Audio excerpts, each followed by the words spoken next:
Tak ďakujem vám, že ste zdieľali, čo sa vám doteraz podarilo z predchádzajúcich webinárov vyskúšať. A dnes by sme teda do 6. si prešli tipy na jarné aktivity. S tým, že tie posledné roky, tie ročné obdobia sa trochu aj stierajú, že podľa toho, kde sme na Slovensku. Vy ste v Bratislave, ja som v Štiavnici, že niekedy ideme z zimných kabátov hneď do krátkych tričiek, že vlastne to je jeden tiež z takých dôsledkov, že nie sú tie prechody také ostré, ako boli dakedy. Takže pozdielali ste, z čoho máte radosť, čo sa vám podarilo, to je skvelé. No a ja som tu vybrala takýto najprv obrázok, že kým začneme robiť aktivity vonku, tak možno by bolo fajn si sa obhliadnúť dozadu, že pred jarou býva teda vždy zima, že aká bola. Že či deti sa boli sankovať, lyžovať, aká tá zima bola, akú najväčšiu zimu si oni pamätajú, hej, že tie malé deti nemajú úplne časový rámec, ale že či mali vôbec šancu postaviť si snehuliaka, koľko toho snehu bolo. V Šťavnici sme mali asi 4 dní sneh, že veľmi málo. Január bol najsuchší od meraní za posledných 150 rokov na Slovensku, čiže najsuchší a najteplejší, čo je problém, hej, že pretože ten sneh, ktorý vlastne v zime nám prinášal nielen radosť, ale prináša vlahu. Vlahu do pôdy, aby na jar bolo dostatok vody, aby mohli klíčiť rastliny, ktoré tam vlastne uložili si semena na jeseň, aby sa mohli rozvíjať stromy. A tým, že tá zima bola nielen teplá, ale aj suchá, tak nebýva dostatok vlastne vlahy na jar a môže to byť fakt, že problém.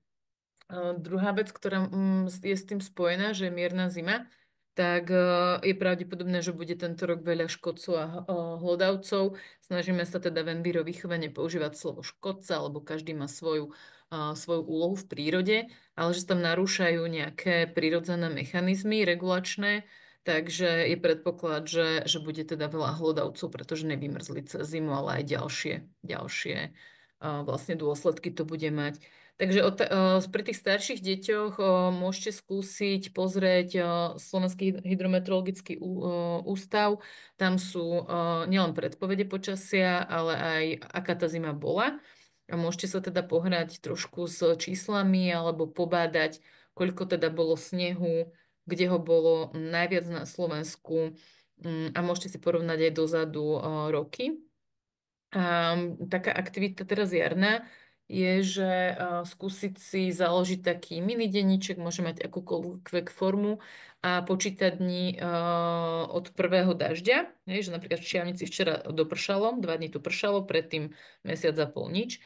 Tak dnes je prvý slnečný deň, takže budeme si robiť vlastne čiarky, že koľko dní nepršalo a prečo je to dôležité opäť na jar. Samozrejme, že nám sa páči, keď je slnečný deň, aj teraz to úplne až tak láka na prechádzku, ale zároveň proste vieme, že tú vodu potrebujeme a ak sa máme rozprávať o vode v našom tele, v rastlinách, v stromoch extra, ale aj v meste, tak ten kolobeh vody nielenže poznáme, mali by sme ho trošku sledovať. Takže môže to byť také ako zaujímavé, že odsledovať si, že koľko dní neprší a potom koľko prší. To, čo teraz na jar môžeme v parku alebo aj na školskom dvore pozorovať, to sú rozložené listy. Pokiaľ nemáte teda pána školníka, ktorý vám doslova povysáva trávnik, ale tak verím, že nejaké listy sa nájdú. Je zaujímavé ich pozorovať, ako sú rozložené. Tie jesenné aktivity, kde je krásne vyfarbené lístie a robíme z toho otlačky alebo nejaký lendár, tak to môže byť jeden typ aktivity, ale na jar, čo sa nerobí až tak bežne, je sledovanie listov, ako sa rozložili. Na to, aby sa tie listy rozložili, tak potrebujú vlhkosť. Kolegyňa Lesenka Blažencová, ktorá veľa tých aktivít, ktoré vám dnes predstavím, má odskúšaných a mi ich odporúčila, tak oni majú doma mirabelku a vlastne vravela, že naozaj, že väčšina toho lístia vyzerá skoro tak ako na jeseň, pretože nebolo dostatočne vlhko a keď nie je dostatočne vlhko, tak sa vlastne ani nerozkladajú tie listy. Čo na jednej strane môže byť, že a čo? Na druhej strane je to návrat živín naspäť do pôdy. Takže môžete sa na tie staré listy z jesene pozrieť z estetickej stránky, lebo vytvárajú naozaj krásne čipky, tvary, krásne fotky z toho môžu vzniknúť, a zároveň môžete hľadať, z ktorých je to stromov a môžete aj nájsť, že naozaj po 4 mesiacoch, odkedy opadali, sú takmer nezmenené. Čiže môžete aj skúmať, čo sa s nimi stalo. Školy často robia také, že zakopávajú rôzne obaly alebo odpadky, tak robia si taký cintorín odpadkov, že ohrízok, neviem, plienka, aj detská, kelimok od jogurtu, um, látka a podobne. A potom po 3 mesiacoch tieto predmety vykopú. Je to veľmi akože taká tradičná aktivita, ale stále funguje, aby si deti vedeli predstaviť, že niektoré materiály sa rozkladajú, niektoré sa nerozkladajú. Máme školy, ktoré to vykopú po roku, niektorí to zakopú ako prváci a potom ako deviatáci si sa opäť k tým predmetom vrátia. Tam je iba dôležité si dobre označiť to miesto. Ale menej sa robí, že sa pozoruje, ako tie listy sa rozkladajú, čiže môžete si kľudne spraviť aj to, že v rôznych podmienkach dáte si do misky pôdu, na ne listy, na niektoré budete striekať vodu, budete to navlhčovať, niektoré necháte tak a uvidíte, môžete s deťmi pozorovať, čo sa deje, že aj to je taký ako keby význam vody a dažďa v prírode. A nerobí sa to až tak často. Čiže ako sa to listie rozkladá. A ešte čo je dôležité, že čím viac máte tých na druhom stupni, kto pracujete organických látok v pôde, alebo teda rozloženého takéhoto lístia a biologického odpadu, čím je viac takýchto látok v pôde, tak tým lepšie vsakuje voda do pôdy, tým má tá pôda lepšie vlastnosti a zároveň vie potom aj fixovať alebo teda viazať uhlík. Hej, čiže nie je to iba také, že pozorovanie, ale že je to mimoriadne dôležité. Tiež je fajn, keď nemáte celý školský dvor teda úplne vyhrabaný, ale že máte nejaké časti, kde práve necháte pracovať vlastne ten trávnik a vrátanie lístia. Veľmi populárne je pozorovanie oblohy. Častokrát sme teda aj dnes, keď som šla z práce, tak som si všímala ľudí, že zahladení do mobilu, úplne čestne priznávam, že keď mám rýchle dni, tak tiež ešte rýchlo odpisujem, kým sa presúvam. Ale že také, že pozorovanie, pozrieť sa hore pozorovanie tej oblohy. A buď to môže byť čisto na estetiku, že čo ti pripomína ktorý oblak, ale iste viete, že podľa oblákov sa vie predpovedať, aké bude počasie, že pre mňa nie je až také dôležité, aby deti vedeli názvy tých jednotlivých teda oblakov, ale skôr môže to naozaj takáto, vidíte, jednoduchá pomôcka, nízkonákladová, že urobíte si takýto kartónik s ťahakom a deti si fotia, pozorujú a podľa teda toho ťahaku, ktorý tam majú, vedia aj predpovedať počasie a môžete sa potom spoločne pozrieť na druhý deň alebo o týždeň, že či ste mali pravdu, alebo nie, že ak bude pršať, či sa to naozaj naplnilo. Môžete to robiť aj pravidelne a môžete si vlastne urobiť takú galériu počas tých vašich stretnutí a zároveň to môžete teda odsledovať, že koľko dní bolo bez zrážok. Čiže toto majú tieto rámiky veľmi radi. Baví to aj menších, aj väčších. Pri menších iba si vlastne pozorujeme tú oblohu a pri tých starších môžeme aj predpovedať a naučiť sa to. Veľmi obľúbené, čo je, a toto sú teda také dva typy na jar, je, že každé dieťa si vytvorí takýto pracovný list. Tie aktivity, ktoré sme vám pripravili, sú veľmi jednoduché a nízkonákladové. Hej, že nepotrebujete k tomu neviem aké pomocky. A deti si každý sám zaznačuje prvých 10 rastlín, ktoré zbadajú. Vieš, napríklad tu je prhľava, kopytník, blískač, podbel. Ak by niektorú rastlinu nepoznali, môžete to spolu s nimi určiť. Ak ste si nie samé isté, tak použiť aplikáciu PlantNet, tu sme už spomínali. A môže to byť pre nich zaujímavé, že v akom poradí jednak tie rastliny rastú, zjavujú sa po zime a aj sa ich zároveň učia. No a ono to súvisí teda aj dosť s tým kolobehom vody, že niektoré naozaj potrebujú veľmi veľa vlhkosti na to, aby narástli, aby rozkvitli a tým by mala byť tá jar typická. Druhá taká kartička je mojich prvých 10 zvierat alebo živočíchov a môže to byť jednak, ako tu je, že sikorky, alebo teda pinka, brhlík, alebo také, že najtradičnejšie, čo deti vidia na školskej záhrade a nie je to ťažké vlastne na rozlíšenie je cifruša, nejaké mravce, prvá včela, prvý čmeliak alebo prvý motýľ.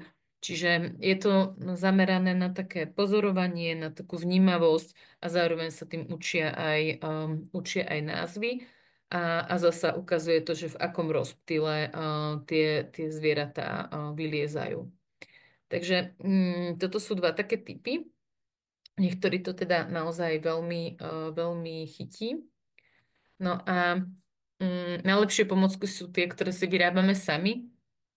Od toho, ako je teplo a od toho, ako je sucho alebo vlhko, sa rozvíjajú púčiky.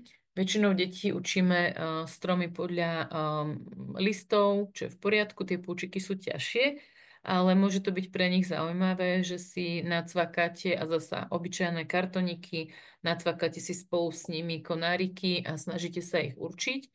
Mne pri týchto aktivitách nejde ani o to, aby deti poznali 50 druhov nejakých stromov, ale bolo by úplne skvelé, keby poznali aspoň tie druhy, ktoré majú na školskom dvore, stromy, kríky, kvety, alebo cestou do školy, hej, že čo nám rastie v okolí.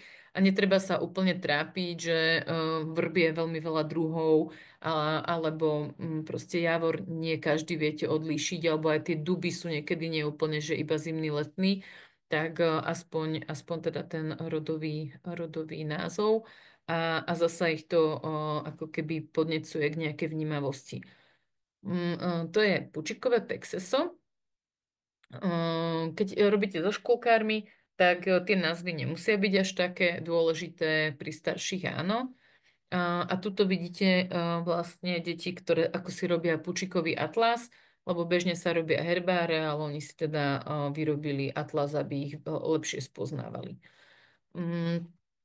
Ďalšia ešte taká pučiková vec, súťaž, môže vlastne decká zabávať v súvislosti s tým, že keď už si spoznáte tie stromy, ktoré máte na školskom dvore, tak pozorovať z týždňa na týždeň, že ktoré z tých stromov prvý bude mať listy. Má to určitú závislosť zasa od slnka, od toho, ako je dlhý deň, ako je teplo, ako je vlhko, ako veľa prší a od rôznych ďalších faktorov to ešte vlastne je závislé, čo nie je až také dôležité, ale je fajn, keď deti si vlastne všimnú, že ktoré tie stromy sú prvé, že majú prvé rozvinuté listy. To, čo deti baví, je vymýšľať tvary alebo iné názvy jednoducho tým púčikom. Náš syn, keď bol malý, tak on mal veľmi rád jaseň, lebo mu to pripomínalo kopytka jelenia a môžete si vymysleť s deťmi okrem tých naozajstných názvov aj iné a môžu si vlastne natypovať, že každý sám, že ktorý si myslia, že ten strom bude prvý mať listy a tak.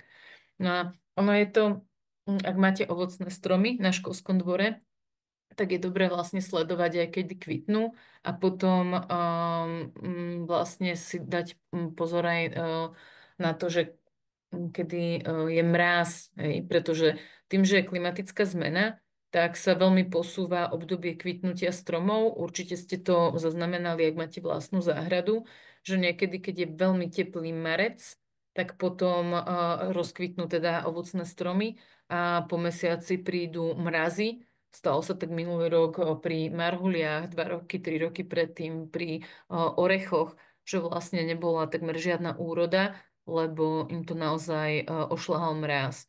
Keď sú veľmi nízko teploty, nelietajú včely alebo iné opeľovače, nestihnú to opeľovať. Čiže nemusíme si robiť ako druhé SHMU z nášho krúžku alebo hodiny, ale možno, že je fajn vlastne sa na toto aj pozrieť, že keď sledujete teplotu, priebeh počasia, tak pozorovať aj, že fíha, že minulý týždeň to boli púčiky a teraz už sú to naozaj rozvinuté listy alebo kvety a potom aj sledovať, že či lieta na ne hmyz, či naozaj ich niekto opeluje, lebo nevždy je to tak. Pred pár rokmi v zvolenie nestihli opeliť čerešne, pretože bolo príliš nízke teploty.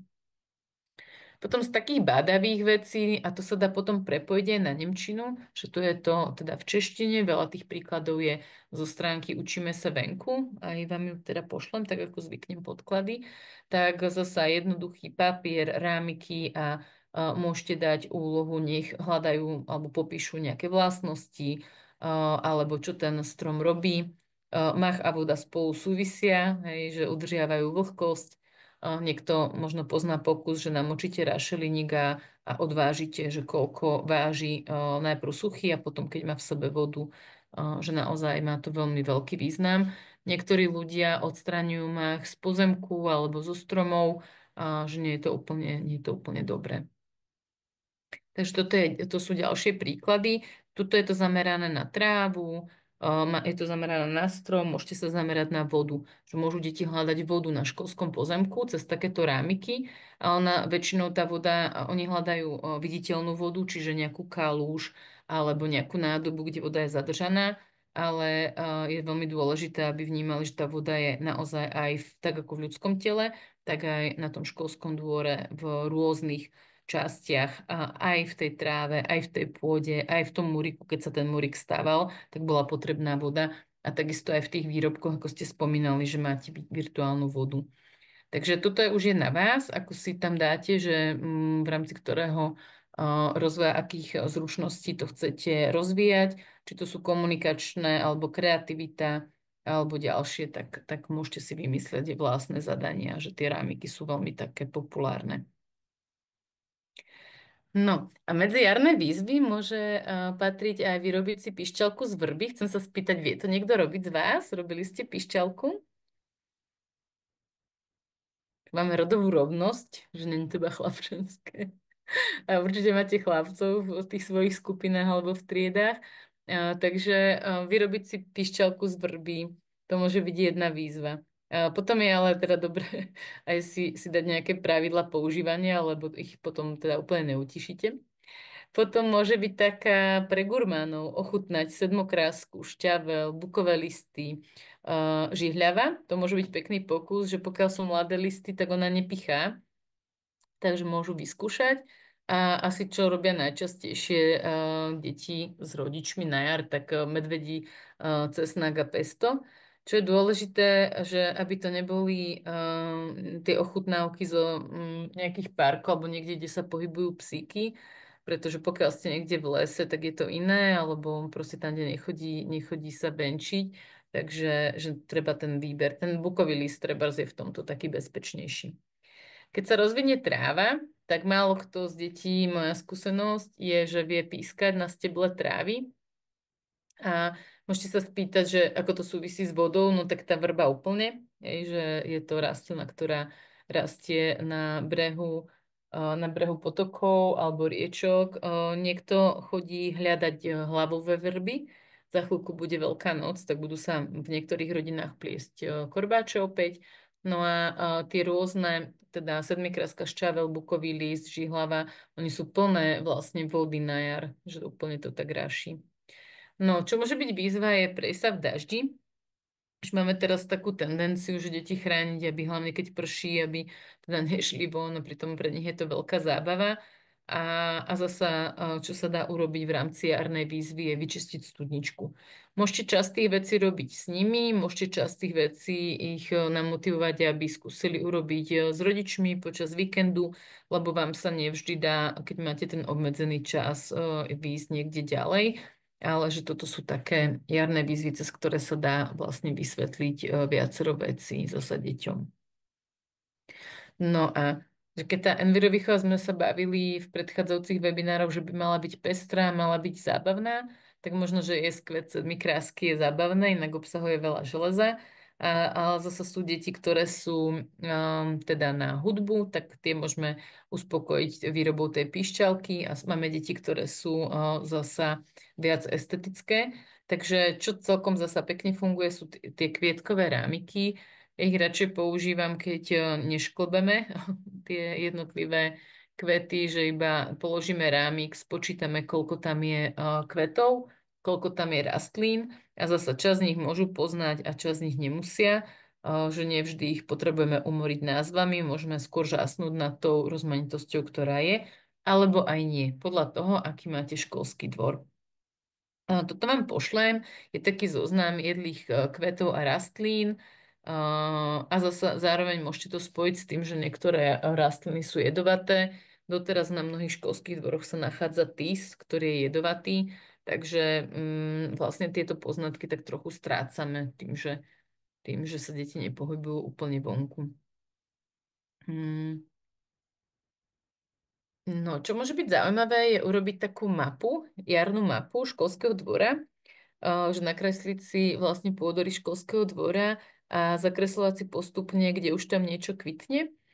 A môžete si spraviť takú aj vodnú mapu. Hej, kým sme predtým na webinári vraveli, že máme pracovné listy, kde deti si odkontrolujú, či majú dažďovú záhradu na školskom dvore, či zadržiavate vodu, či máte studňu, napájadla pre vtáky a podobne. To je jeden typ aktivity, že zistujem, že tam niečo mám. Alebo tu je to naopak, že tá tvorivosť je na nich, tá kreativita, ktorá sa dá rozvieť aj tak, že teda si nakreslia vlastnú mapu školského dvora a postupne do nej zaznačujú, čo kvitne. Môžu tam zakreslovať aj miesta, kde voda stojí a môže to byť aj trávnik, aj asfalt. Takže toto je zase taký ďalší typ na aktivitu. No a mám otázku, že čo na takýto obrázok by povedali rodičia, keby ste robili takúto aktivitu, že hľadáte najväčšiu kaluž. Čo by vám na to povedali? No keby mali dobré gumáky a dobré gate, tak možno, že aj nič, ale je to niečo, čo decka majú strašne radi. Veľa sa tým učia, že tá voda aj vyprskne, čo v nej je, čo je v tej kaluži a vlastne majú to veľmi radi a úplne im to nevždy dovolujeme alebo nepodporujeme ich v tom. No sa vraví, že muž je dospelý vtedy, keď prekročí mláku a neskočí do nej, ale je to celkom pre nich dôležité, hlavne v mestách je málo takých príležitostí. Toto je zase taký typ, na foťaky máme, v mobily máme a tak ďalej, ale môžeme teda aj fotiť rôzne podoby vody a sucha.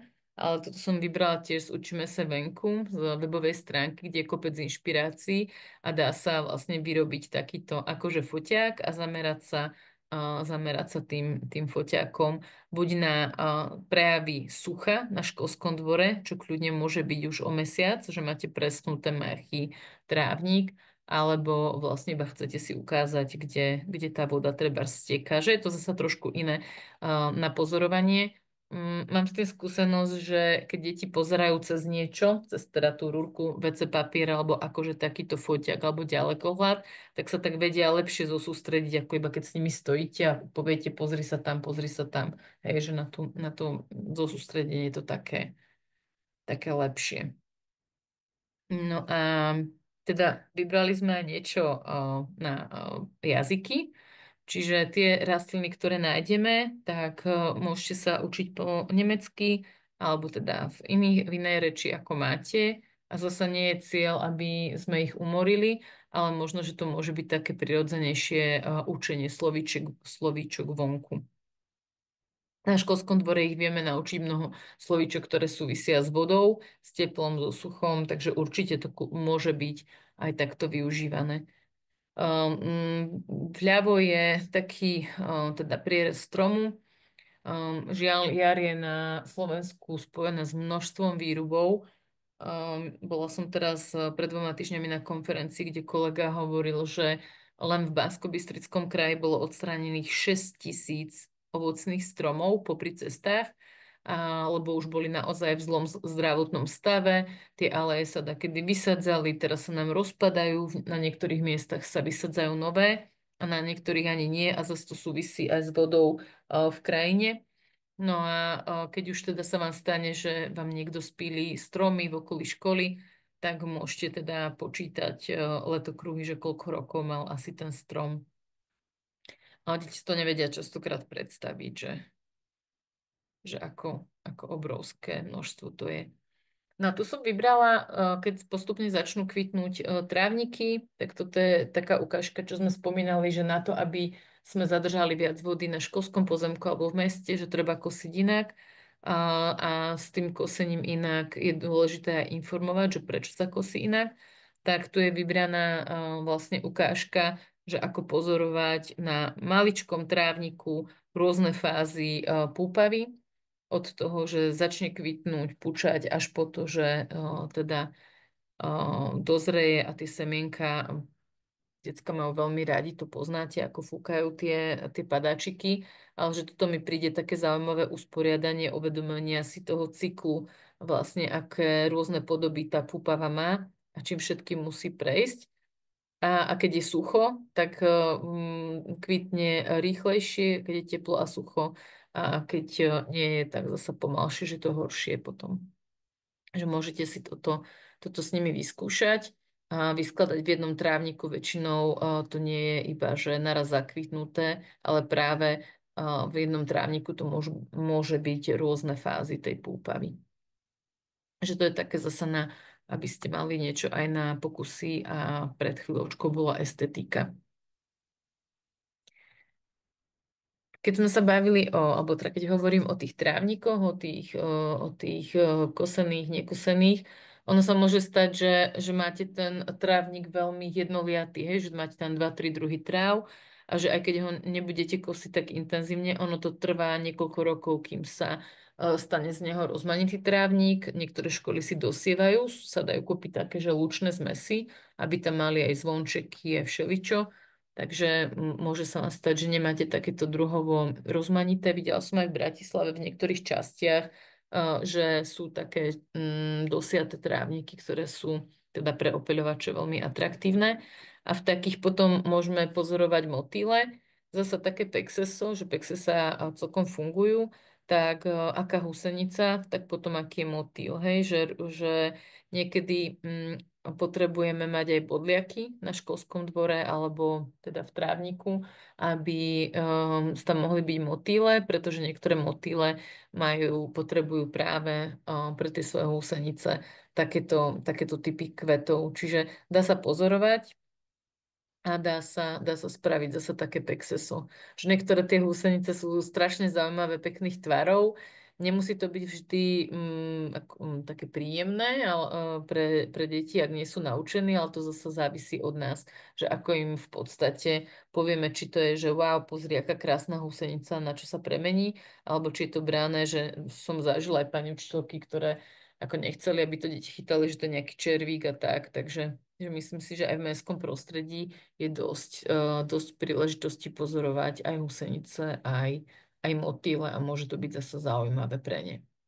No a keď sme sa teda dotkli témy Kozme inak, tak dá sa zasa odfotiť cez tie rámiky časti školského dvora, kde tie motýle môžu byť a kde asi budú ťažšie, pretože je takto vykosený, vysušený. Tento obrázok som dala kvôli tomu, že keď ste niekto spomínali, že budete si robiť bylinkovú špirálu, tak toto je iba bylinkový vlastne záhon, ale je tu to pitítko pre vtáky, toto je, hej, že nejaké srdce a tam sú dva vtáčiky, kde sa môžu teda kde sa môžu vtáky napiť alebo motýle, včely, ale ten ostatný trávnik je veľmi vykosený a vidíte aj, že veľmi vyschnutý, takže to mi prišlo také kontrastné.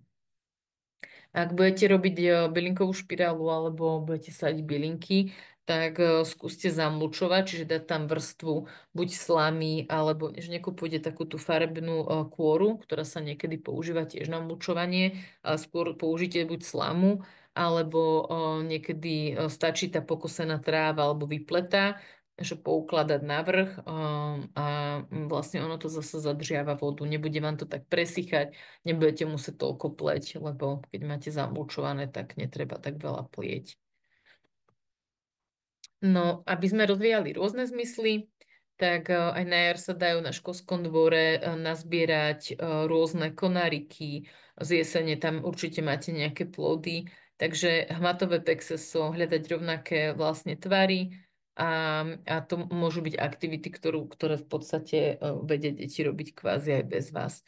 Môžete nájsť plody, ktoré majú najviac vody, najmenej vody, tie, ktoré držia vodu, že závisí to od toho, že čo by ste chceli u nich rozvíjať. Toto je podobné vlastne zasa na zrakovú pamäť, hej, že dáte predmety, rôzne prírodné zo školského dvora nazbierané, necháte pár sekúnd alebo minútu, aby si deti popozerali, čo tam je a potom jeden predmet zoberiete a naspäť teda skúsia deti hľadať, že čo tam nie je. Že toto sa takedy veľmi často používala na rôznych táboroch a hľadala som to, lebo minula som to niekomu iba tak spomenula a bola to taká pani učiteľka, čo práve vyšla zo školy, tak bola úplne, že je, že to je aké dobré. Ja hovorím, že to je také celkom aj staré. Takže môžeme si niekedy aj oprášiť aktivity, ktoré boli takedy. No a estetika zasa ide Veľká noc. Tie rámiky sú veľmi populárne, takže ak zvyknete s deťmi mať aj nejaké tvorivé dielne, tak môžete vyrobiť vlastne pohľadnice aj takýmto spôsobom veľkonočné alebo urobiť výstavku, že nafotia na školskom dvore to, čo sa im páči do tohto tvaru. Psíka tam asi nebudete mať. No a potom ďalšie, že čo sa dá spraviť, je vydať sa k najbližšiemu jazierku a pozorovať tam a chodiť tam opakovane, hej, že či už nakladli vajíčka a v akom štádiu sú. Je obrovské sucho, že naozaj obrovské. Moja kolegyňa Lesonka Blažencová chodí pravidelne prenášať žaby okolo Zvolena a tento rok a aj minulý rok vlastne, že obrovský pokles, že je tak sucho, že naozaj ani to prenášanie žiab sa vlastne nejak vo väčšom neorganizovalo, pretože že nebolo čo, to je celkom také veľmi, veľmi zlé. Chodia prenášať aj mloky, teda nie mloky, salamandry, pardon, takže vlastne môžete sa aj u vás informovať, že kto to robí, ktorá organizácia a zároveň je možné, že ani nebudú mať vám čo ponúknuť, že tak je sucho. No a potom to také odvážne, že čo sa dá robiť, je, že keď je tak veľmi sucho, tak toto mali Česi takú kampaň, že keď vlastne máte použitú vodu, že oplachnete si jablko, oplachnete si nejakú zeleninu, tak tá voda je dobré, keď ju nejde teda do výlevky, ale že si umývate to ovocie nad nejakým láborikom alebo vedierkom malým a potom tým idete zalievať kvety. Viem si to predstaviť aj v školských podmienkach a skôr je to o takom tom upozornení, že naozaj je veľmi veľké sucho a čo môžeme za sami urobiť je to, že keď si umývame ruky mydlom, tak nie, ale keď si oplachujeme iba ovocie, zeleninu alebo hrnček od čaju, takže tú vodu naozaj pod ten kohútik dať vedierko, zachytiť ju a ísť von, kde je teda veľké sucho. A môžete si takto aj odsledovať, že koľko vody ste vlastne ušetrili napríklad za mesiac. To, čo súvisí s vodou, s teplom, ale aj s klimazmenou, je čas príletu vtáctva na jar. Takže na webovej stránke vtáky.sk sú rôzne materiály k tomu a môžete naozaj pozorovať, že ktoré vtáky už prišli. Školy často vlastne sledujú prílet bocianov, lebo tie sú ľahko rozoznateľné oproti iným vtákom. Takže môžete naozaj vyzvať deti, aby oni sledovali, pokiaľ sú cez víkend, alebo aj spoločne, že ktoré tie vtáky už zaznamenáte, ktoré sú z toho vodné. No a ako ide jar, tak sa predlžujú dni, čo je super, lebo je 4:45 a už by sme pred mesiacom boli úplne v tme. Takže toto môže byť zase, ak máte deti, ktoré majú radi vtáky, tak možno typovačka, že ktorý z nich vstáva ako prvý a ktorý z nich spieva ako prvý alebo vydáva rôzne prejavy. Pokiaľ sa učíte hodiny, či na nemčine, alebo aj teda na prvom stupni rozoznávať ešte ručičkové hodiny, tak to tiež môže byť taká zaujímavá aktivita, že pozrieť sa, že kedy spieva Slávy, kedy spieva Škovráno, kedy spieva Červienka. A zasa prihovorám sa za to, že radšej poznať dobre 5 druhov, ako deti umoriť 20 druhmi, ale že toto môže byť v spojení so zvukmi, ktoré vydávajú ako tiež zaujímavá aktivita, pretože nespievajú všetci naraz. By nebolo počuť. Dobre, potom, keď sme pri vtákoch, tak dajú sa pozorovať na školskom dvore, ak nemáte úplne plne zapojený trávnik, alebo máte nejaký čas chodníka, ktorý je teda vychodený a je tam blato, tak môžete pozorovať rôzne stopy. Nehovorím o tom, že v lese sa dá aj teda zver pozorovať, ale môžete ich pozorovať aj teda na školskom dvore, alebo si ich môžete sami vytvárať, hej, že keď zistíte, že úplne tých veľa stôp tu nemáme, tak môžete si na časti školského dvora dať trochu piesku a môžete tam sami s deťmi modelovať, že ktoré vtáky majú aké teda otlačky alebo iné zvieratá. Môžete si ich zasa roztriediť, že ktoré žijú pri vode, ktoré nežijú pri vode. Až toto je zasa taká podpora kreativity a s minimum pomôcok. No, teraz som si to preklikla. Keď sme pri vtákoch, tak nár okrem toho, že sa opilujú a vyrúbavajú stromy, žiaľ aj v mestách, niekedy nie úplne logicky a nie úplne citlivo, tak sa stáva, že, a videla som to veľakrát aj teda v Bratislave, že také tie kamenné múry alebo betonové múry, ktoré sú pri parkoviskách, že sú obrastené brečtanom a potom niekoho nápadne, že má sa to teda vyčistiť. Neviem, či to niekomu teda prekáža estetický alebo aký je dôvod, ale častokrát, keď je zapojený hustý brečtanový teda ten múrik, že je ten poraz naozaj hustý, tak tam zvyknú hniezdiť aj vtáky. Takže môžete urobiť dve veci, že ak takúto stenu máte niekde v blízkosti, tak môžete opatrne popozerať, že či tam náhodou nejaké hniezdo nie, alebo popočúvať a byť možno aj pozorný, ak máte niečo také na školskom dvore, aby niekoho nenapadlo, že teda vypili vyčistí, hej, vyčistí ten múr, aby niekedy ľudia majú pocit asi, že to narúša tú omietku, však OK, ale ako keď sa to robí naozaj na veľmi takých betónových múroch, tak to naozaj, že nemá logiku. Okrem iného to, nie že to len dobre vyzerá, lebo je to zelené, niekedy môžete naozaj pozorovať, že o čo menšia je teplota, keď máte takéto zelené steny a naozaj, že tie vtáky nemajú vždy dosť priestoru na hniezdenie v mestách.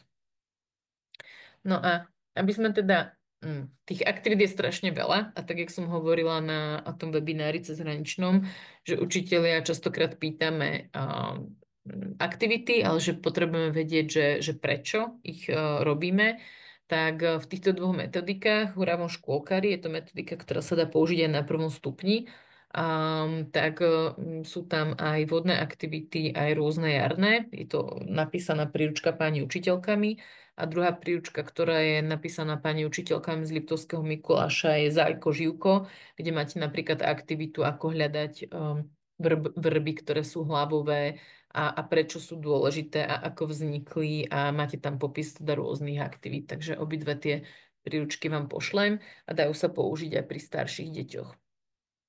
Veľmi veľa aktivít je v týchto dvoch metodických listoch, či je to pre základné alebo pre stredné školy, že stačí si iba vybrať, sú zdarma na webovej stránke Hurabon. Aha, a to som si už spravila print screen, koľko vás tu bolo. Sorry. Dobre. Ja mám otázku, že to bol taký, že tá stredná časť, že rôzne aktivity jarné, takže či k tomu máte nejaké otázky, alebo či chcete ešte pridať, čo vy zvyčajne robíte, že to by bolo tiež super.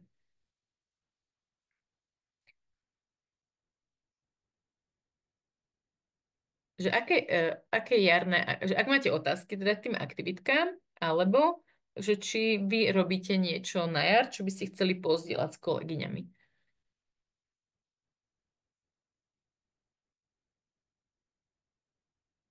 Áno, teraz preklikám, či sa niekto hlási. Nemáte tipy? Saška? Tak napríklad ja som ešte len nová učiteľka, čiže ja ešte nemám typy, čiže ja som iba taká, že nasávam zatiaľ a budem to využívať. Takže Mhm. zatiaľ iba pozerám, že je toho strašne veľa. Veľmi sa mi to páči, lebo napríklad aj na krúžku majú veľmi radi, keď vytvárame rámiky, napríklad keď sme hľadali, kde je voda, tak Áno. taktiež sme si to vytvárali. Samozrejme sme si to nefotili, lebo nie každý má telefón, čiže buď sme to robili mojím alebo iným spôsobom, ale páči sa im to, páči sa im taká tá kreativita, čiže snažím sa im väčšinou také niečo dávať. Mhm, Takže mhm. Hej, že berte to ako švedský stôl, hej, že ja som áno, fakt, áno. ako keď som to ako sme to zostavovali aj s Lesankou Blažencovou, ktorá naozaj pravidelne učí vonku a má celý taký ročný program pre deti prvého, druhého ročníka, tak sme rozmýšľali, že ja mám pocit, že tých aktivít je strašne veľa a že čo, že dať 4 alebo radšej viac, tak ja to beriem tak, že každá z vás si niečo vybere, možno, že časť tých vecí poznáte, a možno, že tú istú aktivitu po webinári viete urobiť trochu v inom odtieni, hej, že dobre, že stromy, púčiky, ale že prečo niektoré sú prvé a niektoré sú posledné, hej? A takí, čo sú také encyklopedické deti, ak máte, tak ich to môže práve zaujímať, že to porovnajú v čase, o mesiac, hej, že ako to je, že ak to je teraz, jak to o mesiac a že sú takí bádateľskí, že potrebujú vlastne hľadať, čiže časť tých aktivít je na jedenkrát a niektoré sú také, že v čase. A keď sa chceme baviť o dôsledkoch klímazmeny alebo vlastne sledovať závislosti od počasia a tak to sú veci, ktorým sa opätovne vraciame, hej, že ten istý. Máme jednu školu, ktorá vymyslela veľmi jednoduchú aktivitu, že si každé dieťa si na školskom dvore vybralo jeden strom a fotí ho. Každý pondelok ho odfotí. Nechcel, aby motivácia ísť po víkende do školy je, že musím si odfotiť ten svoj strom. A oni potom za ten rok majú sériu fotiek, ktoré spravia ako časozber. Je to strašne pekné, že sa s tým pohrajú, že, alebo niekto robí kalendár, hej, čiže tie aktivity sa dajú robiť v rôznych odtieňoch. A možno tak, jak sme sa rozprávali minule, že ako vy ste, každú z vás baví niečo iné a máte na niečo iné nadanie a také typy aktivít si vyberáte, tak aj tie deti v tej skupinke máte rozmanité, čiže vy im môžete ponúknuť, hej, že kto chce si spraviť z tých púčikov pexesov, kto to chce sledovať v čase, kto zase ide trošku na estetiku. A zase ďalší smer hovorí, že je super a nechať deťom na výber to, čo ich baví a niekedy je dobre to mixnúť ale aj aktivitou, v ktoré nie sú až takí ako rozvinutí, aby sme ich zase nerozvíjali iba jedným smerom. No. Dobre, ďakujem. Ešte niekto? Chcete niečo pozdieľať? Alebo čo vás napadá?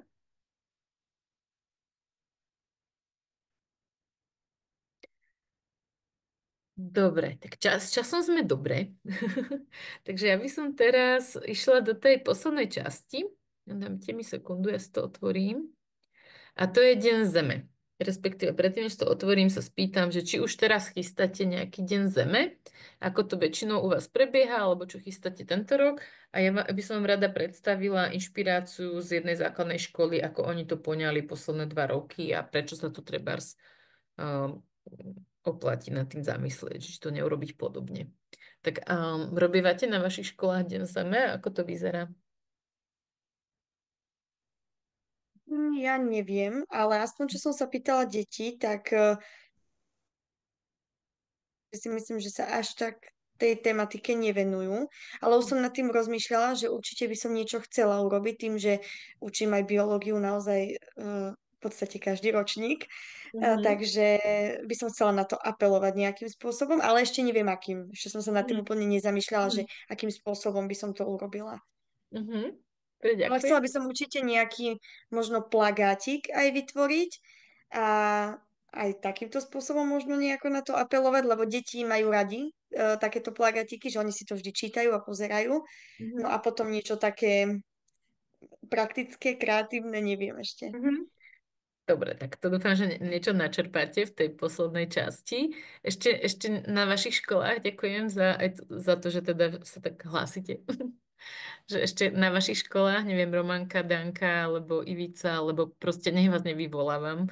Tak kto chcete, alebo ak nerobíte My deň za robíme teraz na informatike, tiež vytvárame plagát a Mhm. ešte aj prezentáciu tvoria k Svetovému dňu Zeme aj Deň vody. Mhm. Takže, Mhm. takže vlastne za chvíľočku to máme tu. 22., takže chystajú a robia a zároveň si aj precvičujú tie praktické skúsenosti, čo sa týka informatických zručností. No a Super. ešte na výtvarnej tam tiež chceme vytvoriť nejaký veľký, taký skupinovou prácou, nejaký plagát veľký, ktorý Mhm. by sme umiestnili potom v škole. Mhm. No Dobrý. a ešte som pozerala také inšpirácie a našla som ekostopu, uhlíkovú stopu, takže Mhm. Mhm. nepustím asi. Áno, že si vlastne každé dieťa vypočíta ekologickú stopu alebo uhlíkovú stopu. Mhm. Áno. Počítal to niekto z vás v skupine s deťmi, že ako máte s tým skúsenosť? Že vlastne tá ekologická stopa to je výpočet, že keby, že tam sú otázky, že kde bývame, ako sa dopravujeme, ako sa stravujeme a tak, koľko odpadu tvoríme a tak ďalej. A vidie nejaké číslo. To číslo je symbolom, že keby každý žil tak ako my, koľko by sme potrebovali planet. Hej, že keď si dáte do vyhľadávača ekologická stopa, alebo môžem vám to, ja si to napíšem, môžem vám to aj preposlať, alebo dať do tých materiálov. Tak to si napíšem, čo vám slúbujem, ekostopa. Tak dá sa to použiť, moja skúsenosť tak od takej 4., 5. triedy, že tí menší to úplne až tak nedávajú, ale funguje to aj na stredoškolákov, aj na dospelých, že keď vám vyjde to číslo, tak si pozrite, že fíha, že keby každý žil tak ako ja, tak by sme potrebovali 2 planéty, 3 planéty, 4 planéty. Ja som mala študenta, ktorý mal 9 planét, hej, a tam je takéto, aha, ale my máme planetu jednu, že čo s tým idem robiť. Čiže je to väčšinou taký impuls, alebo používa sa ten výpočet ekologickej stopy na také predebatenie, že čo s tým viem urobiť ja, hej, že viem možno, že menej produkovať odpadu, alebo hej, aké veci, ako často si budem nakúpať oblečenie a tak ďalej. Tak to je jeden výpočet. No a druhá taká kalkulačka je uhlíková stopa. A s tým mám skúsenosť aj pri vysokoškolákoch, že je veľmi náročná na predstavu, že čo to znamená, lebo vám vyjde, že vyprodukujete 400 kg CO2 za rok, hej, a niekomu vyjde, že 600 kg CO2. Ale keď sa ma spýtate, že som teraz v izbe, že koľko je tu vlastne CO2 v tejto miestnosti, netuším, že to sú také príliš abstraktné čísla, príliš abstraktné predstavy, takže ja radšej používam tú ekologickú, aj keď teraz sa o klíma zmene a uhlíkovej stope hovorí veľa, tak môžete si ja to niekedy s tými mojimi stredoškolákmi alebo vysokoškolákmi robím aj tak, že si vypočítajú obidva tie výpočty a potom debatíme, že v čom je ten prvý, v čom je ten druhý vyhovujúcejší. Ale teda obidva majú slúžiť na to, aby sme sa zamysleli, čo môžeme robiť inak. No a niekedy sa veľmi kritizuje, že aké tie otázky tam sú a že či ten výpočet je presný a či sú nejaké presnejšie metódy, ale za mňa nie je ani tak dôležité, že či to je 2,5 planety alebo 3, alebo či to je 400 kg CO2 alebo 421, ale skôr má to byť vlastne impulzom na nejaké možno týždenné výzvy, hej, z toho môžu výjsť. Že skúsim tento týždeň chodiť, nie vyvážať sa autobusom, alebo autom, ešte autobus je fajn, ale autom, ale že skúsim napríklad chodiť peši, lebo keď idem peši, tak je to 15 minút a keď ideme autom, tak v tej zápche to trvá aj dlhšie a tak. Takže toto vám viem poslať, aby ste mali teda záujem. Dobre, ďakujem za zdieľanie. Tam je ešte potom taká nadväzujúca aktivita, že to som vlastne nevedela, že sa k tomu dostaneme. Ona sa volá Moja zelená hranica.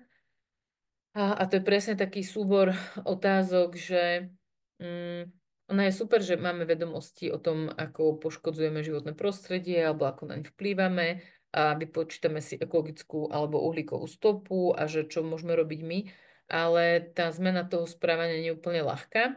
A tá moja zelená hranica je súbor vlastne otázok napríklad, alebo výrokov, že keď idem nakupovať, berem si vlastnú textilnú tašku. A teraz tí ľudia odpovedajú, áno, robím to bežne, nie, tak ďaleko nie som ochotný zájsť, alebo no, nerobím to, mohol by som to robiť, hej. A zasa nie je cieľom nájsť toho najväčšieho kvázi ekologa v triede, ale skôr debatiť o tom, že prečo má význam nosiť si vlastnú tašku, prečo nemá význam si dať jednu mrkvu do jedného mikrotonového sáčku, celer do druhého, petržlen do tretieho a vlastne prídete z obchodu a máte kopec proste smeti, ktoré sú naozaj iba na tú cestu, ktorú absolvujete.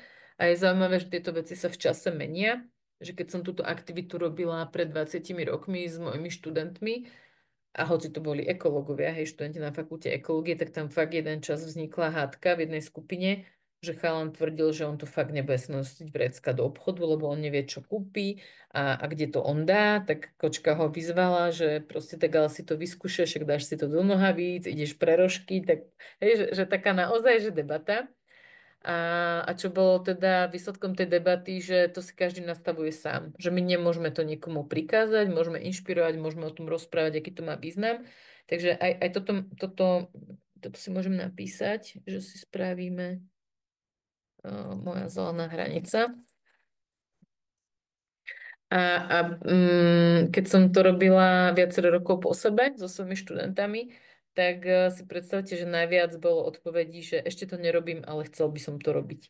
Takže bolo veľmi málo takých, že toto nie som ochotný robiť nikdy, ale ten stred, že síce to aj vieme, ale to nerobíme. No. A práve, že ten deň zeme býva takým na veľa školách, že sa urobia presne, že nejaké infostánky, urobia sa nejaké plagáty, ide sa na nejaké exkurzie, ale dôležité je, čo sa robí celý rok, nielen ten deň, hej, že symbolicky na deň vody robíme vodné aktivity. Symbolicky na deň zeme robíme aktivity, ktoré súvisia so zemou a je to super, lebo to pritiahne pozornosť, ale je dôležité, čo budeme robiť potom, hej, v tom bežnom. Čiže ak napríklad by ste chceli ja neviem, zadržiavať dažďovú vodu, tak na deň zeme je úplne skvelé, keď vysvetlíte, prečo to robíme, urobíte niektoré z tých aktivít, ktoré sme si hovorili na webinároch a potom naozaj zriadite tú nádobu, že už decká vedia, že prečo ste ju tam umiestnili, aký to má význam.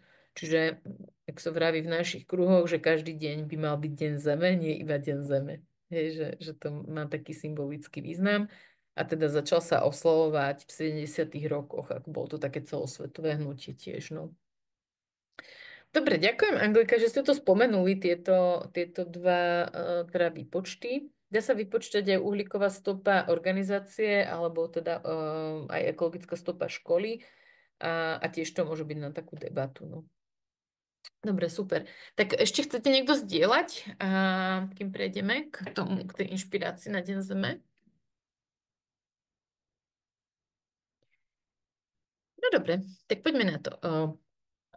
My máme v programe Zelená škola základnú školu Šenkvice. Tam je taká veľmi terénna, odhodlaná pani učiteľka, ktorá je matematikárka, čo je zaujímavé. A ona nám vlastne zdieľala skúsenosť Dňa Zeme, že rok čo rok robili obdobné aktivity, obdobné infostánky, obdobné nástenky a tak. Ale že pred 2 rokmi si povedali, že bolo by super, keby na Deň Zeme si deti neprezentovali nejaké PPTčka v triedách, ale že aby prežili teda ten Deň Zeme vonku, tak vymysleli takéto dačo, že je to na webe potom, ja vám to podrobnejšie vlastne porozprávam, ale ak by vás ten nápad zaujal, tak vám pošlem v materiáloch link aj na túto prezentáciu. No a čiže cieľom bolo, že vybrať sa na miesta v prírode a že ich to prestalo proste baviť byť iba v triede. A Šenkvices je malá obec a zistila pani učiteľka aj, že veľa detí veľmi nepozná okolie školy a tie krásy, ktoré tam majú. Takže vymysleli to, že chcú na Deň Zeme spoznať bližšie svoje okolie a zároveň to, čo sa učí, vedieť sa orientovať podľa mapy a zároveň zanechať po sebe čo najmenšiu uhlíkovú stopu, čiže sme úplne nadviazali tým predchádzajúcim vstupom. A pomôcť vlastne s čistením niektorých častí a aj informovať. No a urobili to s druhým stupňom. Toto je, ako to oni uchopili, že vlastne po triedách každá trieda si vybrala miesto z toho, čo otypovali, čiže Niektorí išli hľadať pri kaštiel sekvojovec mamutí a potom mali stráviť čas pri rybníku. Alebo niektorých si mohli vybrať, že Banský naučný chodník a Zámocký park a tak ďalej a tak ďalej. A potom mali aj možnosť, že ako sa budú dopravovať. Tam jednak ekonomicky, čiže aby to nestalo veľa peňazí a jednak aj ekologicky na Deň Zeme. Takže niektorí žiaci zistili, že ak chcú ísť do Cifera, tak vlakom. Ak do Modry, tak autobusom. Niektorí vlastne chceli ísť na bicykli. A potom bola aj skupina, ktorá išla peši. Takže mali na výber miesto, kam pôjdu. Mali na výber, ako tam pôjdu. Tie možnosti zisťovali žiaci. A mali aj ďalšie možnosti, čiže mohli ísť na Bielý kameň a tak ďalej a tak ďalej. Čo bolo dôležité, že museli ísť mimo Šenkvíc. No a potom vlastne, keď si vybrali miesto a dopravný prostriedok, tak každá trieda by mala z tohto zoznamu, ktoré pripravil vlastne tým zelenej školy, tak mala splniť 5 úloh. Hej, čiže mohli si vybrať, ale malo byť ich 5. Čiže mali napríklad opekačku v teréne, kde je dovolené ale opekať, naučiť sa pískať na tráve, naučiť sa húkať ako sova, nazbierať byliny, uvariť si čaj, hádzať žabky v jazere, prejsť cez spadnutý strom, vytvoriť si bunker v lese, zahrať si nejakú spoločnú hru, nakresliť mapu miesta, kde boli, rozoznať aspoň 4 byliny, rozoznať 4 dreviny, urobiť si spoločné foto, zbierať odpadky, a zostrihať video z turistiky, a zmerať vzdialenosť, ktorú prešli, a tak ďalej. Čiže vybrali si miesto, vybrali si spôsob dopravy a z týchto mohli 5 vlastne splniť. Niektoré tedy splnili aj viac. A okrem toho ešte mali počas toho týždňa, keď bol Deň Zeme, tento rok tu prípada, že na veľkonočný útorok je Deň Zeme, 22.4, tak vlastne oni minulý rok dali tipy, že čo by mohli zlepšiť, hej, na školskom dvore, a to je alebo v škole. Čiže niektorá trieda si vybrala, že chce vyrobiť to napájadlo pre vtáky, niektorí chceli vyrábať vtáčie budky, ďalší premiestňovali hmyzí domček a doplnili ho. Niektorí vyrábali paletové sedenie, iní zasa vytvorili vermikomposter pre inú základnú školu a vysvetlili im, ako ten vermikomposter funguje. Niektorí presadzali kvety v rámci školy, niektorí vyrábali čistiace prostriedky, no a niektorí vlastne zaviedli krabice na jednostranne popísaný papier, aby sa mohli využívať ako šmíraky. Čiže mali bonusové úlohy, teda z tých úloh 18 si vybrali 5 a plus toto mali rozdelené, teda takéto príspevok pre školu alebo školský dvor, aby aj potom dní niečo po nich ostalo. No a aby to zjednodušili pre učiteľov aj pre ostatných, tak teraz ideme, že tak metodicky urobili si zdieľaný súbor, kde deti zisťovali, hej, mali ísť do Budmeric, takže v rámci informatiky deti zistili, že o 9. ide autobus, 9.28 sú tam, alebo z Budmeric do Šenkvíc, alebo kde sa dajú dostať peši. Keď to prezentovala pani učiteľka na seminári pre naše zelenoškolské učiteľky, mala tam aj žiačky. A keď sme sa ich pýtali, že čo ich najviac bavilo, že čo bolo najlepšie na tom Dni Zeme, tak to, že sa mohli rozprávať vo vlaku. Že sa oveľa lepšie ako keby dali dokopy ako trieda, čo bolo zaujímavé, že veľmi málo chodia verejnou dopravou. No a potom mali nástenku, kto už teda absolvoval ten svoj výlet alebo urobil tú svoju úlohu, ktorú si vybral, tak pripínal buď fotky alebo kresby alebo nejaké odkazy na spoločnú nástenku, čo vlastne motivovalo tých ostatných, že pozrite sa, že oni už to majú. Čiže tu vidíte, ako prekračujú spadnutý kmeň, nejaký ten cyklový let a tak ďalej. Čiže celý deň Zeme mali zameraný na to, aby lepšie spoznali okolie, zároveň aby spravili niečo v triede na školskom dvore a potom také tie bonusové úlohy. No a každá trieda potom z toho výletu aj z tých aktivít zasa do zdieľaného súboru pripravila krátke zhrnutie a bola to pomocka a vložila fotky a bola to pomocka pre pani učiteľky, aby nemuseli vlastne oni tieto reporty robiť na webovú stránku. Čiže nízkonákladové, v podstate jednoduché aktivity, No a tuto máte ďalšiu nástenku, že čo zažili, čo sa im páčilo. A vlastne v tej dobe dnešnej, kedy veľa detí trpí rôznymi úzkosťami a že naozaj nie je dobre, čo je vlastne dôsledok aj toho, že sme mali dlho zavreté školy, ale aj toho, čo všetko sa deje vo svete, tak ten pobyt v prírode naozaj je uvoľňujúci. Sú na to aj výskumy, ale aj akože logika hovorí, že keď strávim čas v lese, pri jazere, že je to pre mnohých upokojujúce, že znižuje to teda aj stres, aj napätie a navyše tie vzťahy v triedách sú veľmi dôležité, aby boli dobré. Takže zasa po jednom výlete sa všetko zázračne nevyrieši, ale môže to nám motivovať na ďalšie výlety. Takže ja vám tú prezentáciu aj s takým bližším popisom, je tam aj kontakt na tú pani učiteľku, že keby ste potrebovali sa ešte, že a není mi jasné, že ako ste urobili toto a toto, tak ľudne ju môžete kontaktovať, ona je tomu otvorená. A zároveň je to možno iba taká ako keby ukážka, že ako sa dá k tomu pristúpiť.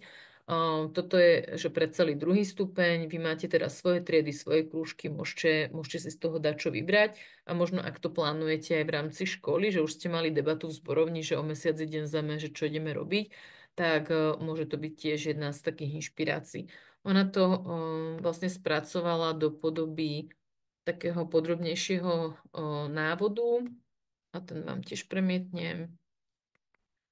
A, a je to vlastne na webe Zelenej školy aj s tou prezentáciou. Takže chcete sa k tomu niečo spýtať, alebo príde vám to realizovateľné v vašich podmienkach?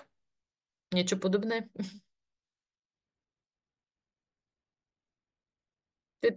Toto bolo také, že potrebuje vlastne spoluprácu tých ostatných. Robili to už druhý rok a teraz tretí, keďže to malo ako fajn odozvu u detí aj u učiteľov. Takže a čo mňa na tom zaujalo, že naozaj veľa zodpovedností preniesli na deti. Hej, že nemusí to byť tá pani učiteľka, ktorá hľada tie zaujímavé miesta, ktorá aj vyhľada tie autobusy. Môžete to poňať inak. Môžete to poňať, že trieda, ktorá nájde studničku, ktorá navštíví vlastne nejaké miesto, kde je mokrať a tak ďalej a tak ďalej. Hej, že môže to samozrejme vyzerať inak. Alebo si to môžete spraviť klasicky, že si to vyskladáte z tých aktivít, ktoré sme treba z dneska si ukázali jarné. Tak máte k tomuto nejaké otázočky?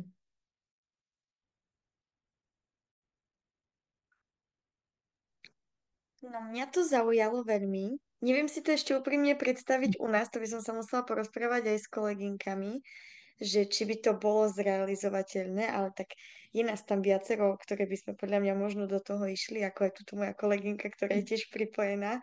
Takže popremýšľame nad tým a možno niečo také podobné vytvoriť by podľa mňa bolo fajn. Mne sa to Ideme krok. páčilo. Super, ďakujem.